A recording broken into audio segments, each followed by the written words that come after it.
Here's the thing. You and I are products of an education system that, and most people watching, that taught us a bunch of counterintuitive and countercyclical ideas. For example, the notion that someone that you don't like may still have something useful to say. That is a really difficult idea. It does not come naturally. We're much more prone to go with our tribal heuristic of my side good, your side bad, right? And you have to be taught that. You have to be taught the scientific method. You have to be taught empiricism. You have to be taught this difficult idea of assessing something by whether it's true rather than by whether you like the guy saying it. I don't think we're doing that now.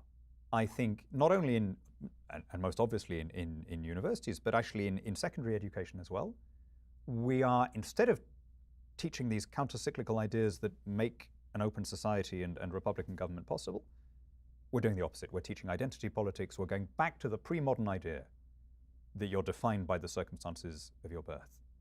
And I think that is turning our backs on the Enlightenment. I think it's a really alarming trait.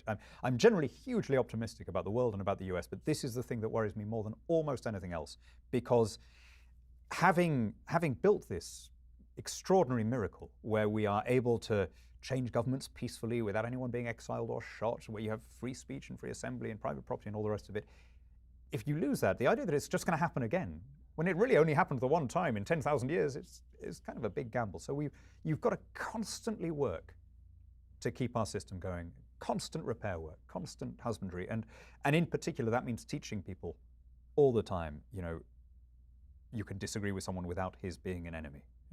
Our opponents are not our enemies.